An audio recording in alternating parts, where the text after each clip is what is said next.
Guys, the most deranged human being.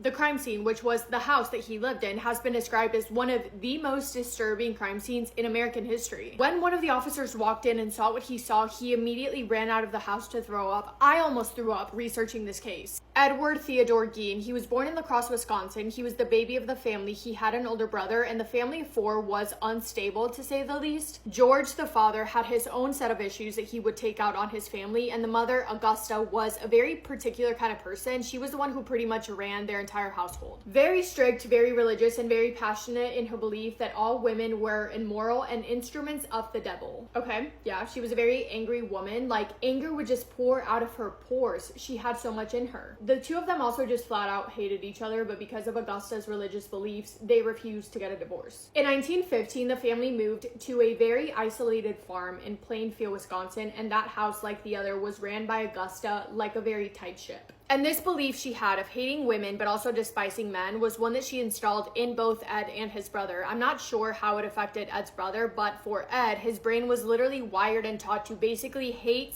/ be scared of anyone around him, in turn leaving him to feel very isolated, which then led him to idolizing and worshiping his mother. He was obsessed with his mother, but in the way that we often see in these cases, where it's like an obsession but also mixed with resentment for never being shown love. And this is really important. When Ed was little, he never ever left the farm. He only ever left his house to go to school, and he was a really shy kid who was described to have really strange mannerisms. For example, sometimes he would be sitting in the back of the classroom just staring at his classmates very quietly, and then he would burst out with this loud, evil laughter. Is that not the creepiest thing you've ever heard? In 1940, after 3 years of being severely ill, when Ed was 34 years old, his father passed away, and him being gone meant that Ed and his brother began working odd jobs here and there to make money to support the family. But it was in one of those odd jobs that the brother met a single mother and they started dating. And Ed, like I said, was obsessed with his mother, so much so that the only woman he ever gave any attention to was his mom. He never talked to any other girls. He never dated anyone. And when his brother Henry did what Ed would never dare to do, get into a relationship, Ed began to resent him as well. And then one day in 1944, when the brothers were out together working on the farm, there was a fire started that led to Henry's death. His death was ruled as an accident. However, the circumstances surrounding his death suggest to a lot of people that it wasn't an accident at all. Ed was the one who went to go get help from authorities, and he was claiming that he didn't know where his brother was, didn't know what happened, but when authorities got there, he led them directly to the deceased body of his brother. The following year, Augusta, his mother, passes away, and this leads Ed into a deranged state of mind. He was not doing well. Psychologists believe that it was at this point of his life that Ed entered some kind of psychosis. Someone who later studied his behavior has said, quote,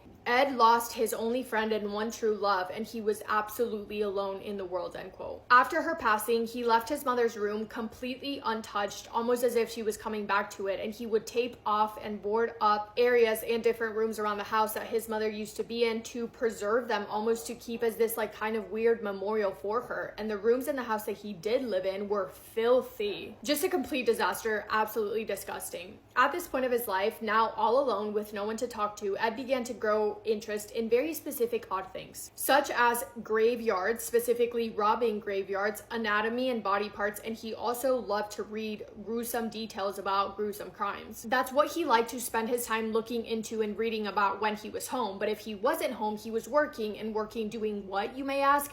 Babysitting. Yes, babysitting. I'm unsure how anyone ever trusted Ed Gein to look after their children, but some did. Throughout the next few years, slowly but surely, people from the area began to mysteriously disappear. In May of 1947, a couple of years after Ed's mom passed away, an 8-year-old little girl named Georgia disappeared. She was dropped off right by her house, but she never made it home. Neighbors reported seeing her at the mailbox stopping by to check her mail, but then she was gone. Neighbors also reported seeing a black Ford driving around the area that afternoon. Ed Gein drove a black Ford. In 1952, 42-year-old Victor Travis and Ray Bergs disappeared after leaving a restaurant in Ray's car. Earlier that day, the two were said to have been hunting on a property that was right next to Ed's property. The two men, along with Ray's car, were never located. In 1953, 14-year-old Evelyn Grace Hartley disappeared while she was babysitting. One second she was there, the next she was gone, and authorities would never be able to find her or any trace of her. 54-year-old Mary Hogan was a woman who worked at a tavern that Ed frequently visited. The reason why he he liked to visit that particular tavern was to sit there and stare at Mary because Mary reminded him of his mom. They looked similar, they had similar mannerisms, and Ed just loved to go sit there and watch her until December of 1954 when Mary mysteriously disappeared. And now we get to November of 1957, 3 years after Mary's disappearance. Every year there was a deer hunting event that took place in the area. The event itself lasted days. It was a whole thing, but throughout it, people were popping in and out of town, stopping by different shops, attracting traffic to the area. Well, on November 16th, some of the men participating in the event wanted to stop by a hardware store, so they headed over, but it was closed, which was weird because that store was never closed. The owner, 58-year-old Bernice Worden, was always there, and her son Frank, who just happened to be a deputy sheriff, knew for a fact that she had opened up the store that day. So when he was made aware that she wasn't there and that the door was locked, he immediately headed over. He knew something was wrong, and as soon as he got there, he opened the door, he entered the shop, his stomach sank. The shop itself was a disaster. Red liquid stained the floors, and as soon as he saw this, he immediately called the police. And when thinking about what could have happened to his mother, one name came to mind: Ed Gein. The day prior, Ed Gein had been inside of that hardware store inquiring about antifreeze. While Frank was there waiting for authorities to arrive, he took a look at the register and noticed that the last receipt, the last sale before his mom disappeared, was for a gallon of antifreeze. It had to be Ed. He knew it in his gut, and he immediately told authorities about his suspicion. Police officers were dispatched to Ed's house. He wasn't there, so a group of them stayed inside the house to search it, while a different group went to go search for Ed. And inside of that house, what they found, I don't even know a word to properly describe it, but massive warning, massive warning. What you are about to hear is truly despicable and incredibly graphic. When officers entered the house, it was dark, but they continued walking through until one of the officers felt something brush up against his shoulder. What he felt was the body of the hardware shop owner, 58-year-old Bernice Worden, hanging from the ceiling, upside down by her ankles, missing her head and her insides. Her heart was found inside of a plastic bag on the floor, and her head was found in a separate bag that let out steam when it was first opened. Inside of a different plastic bag, there was a face found, not a head, just a face with hair still attached to it. That face was recognized to be 54-year-old Mary Hogan, the woman who worked at the tavern that Ed frequently visited because she reminded him of his mom. There were also bowls made out of human skulls, organs inside of jars, a wastebasket made out of human skin, chairs upholstered with human skin, masks made from the skin of female faces that Ed would wear. Some had lipstick applied to them, a belt made out of human remains, a shoebox of preserved female body parts, another box with 4 noses, a lampshade made from a human face.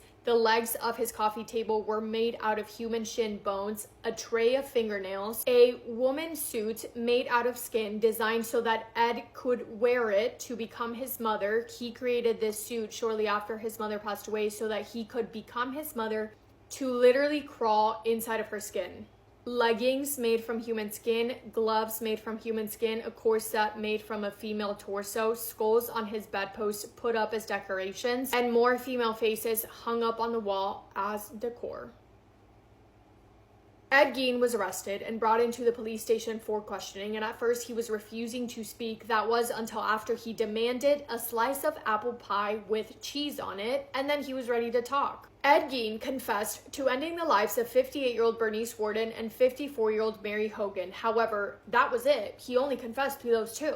Officers are looking at him with disgust on their face, thinking, well, where did you get all of the other body parts? Which is when Ed explained that he had been sneaking into graveyards. He had done this at least 40 times, gone to the graveyards with intentions to dig up and steal bodies from their graves, bodies of women that looked like his mother, but out of the 40, he only actually went through with his plan 9 or 10 times. Authorities were able to confirm that this was true because Ed took them to the graveyard and pointed out the graves in which he dug up. But do you want to know something that makes me feel so uneasy? It makes sense, but it just doesn't sit right with me. Because those bodies were already deceased, he couldn't be charged with their deaths. And as far as the other disappearances we mentioned earlier, Ed Gein hasn't ever officially been tied to them, although it is highly likely that he was the person responsible. He was only charged with 1 count of murder for Bernice, and he pled not guilty by reason of insanity. He was seen by a psychiatrist who diagnosed him with schizophrenic personality with neurotic manifestations, therefore finding him clinically insane, meaning that he was found unfit to stand trial, and he was sent to the Central State hospital for the criminally insane. He was there for 10 years up until 1968 when doctors determined that he was, quote, mentally able to confer with counsel and participate in his defense, end quote. So his trial then began November 7th of 1968. It lasted 1 week. He was found guilty and was sent to spend the rest of his life in a mental hospital. Ed Gein passed away July 26th of 1984 when he was 77 years old. This is one of the ones where I'm like, yeah, he belongs nowhere else other than a mental hospital, because